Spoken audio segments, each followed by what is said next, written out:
17 বছর যে ফ্যাসিবাদ সরকার বাংলাদেশের মানুষের উপর স্টিম রোলার চালিয়েছিল, বাংলাদেশের মানুষকে নির্যাতন করেছিল।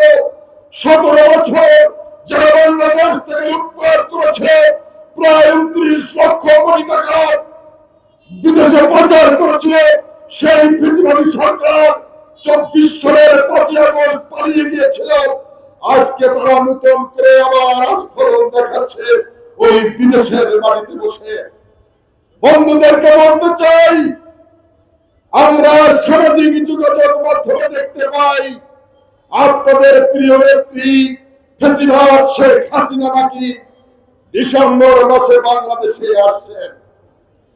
ধন্যবাদ জানাই বাংলাদেশের জাতীয়তাবাদী শক্তি, দেশপ্রেমিক জনগণ অপেক্ষায় রয়েছে শেখ হাসিনাকে বরণ করে নেওয়ার জন্য। আমরা শেখ হাসিনাকে বরণ করার জন্য অপেক্ষা করছি। আপনি আসবেন, আপনাকে শুধু অনুরোধ জানাই, কোন দিক দিয়ে আসবেন একটু জানিয়ে আসবেন। এই রাস্তা দিয়ে আপনাকে বরণ করা হবে। আমরা 5ই আগস্ট আপনাকে বরণ করতে পারি নাই, বরণ করব যদি আপনার সাহস থাকে। আপনি বলেছিলেন মুজিবের মেয়ে পালায় না, শেখের বেটি পালায় না। আপনি পালিয়েছেন, আপনি পালিয়েছেন। পালায় নাই দেশনেত্রী বেগম খালেদা জিয়া।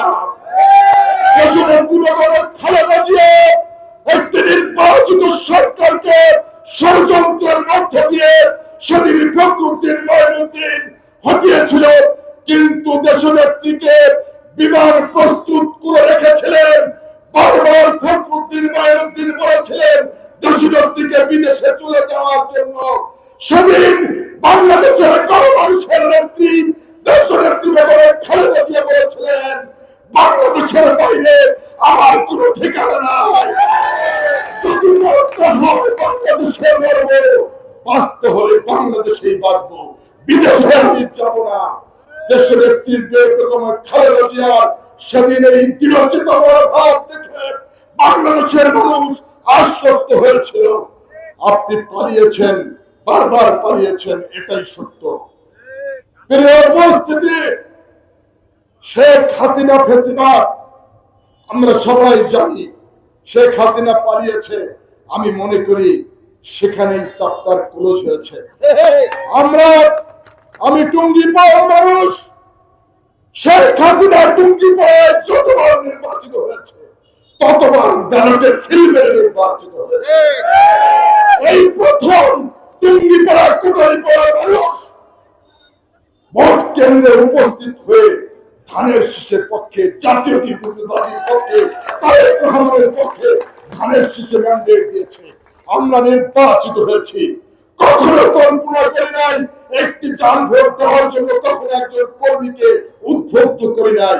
অতএব জনগণের ভোটে নির্বাচিত প্রতিনিধিরা বাংলাদেশে রয়েছে। আপনি আসেন, কোনো সমস্যা নেই।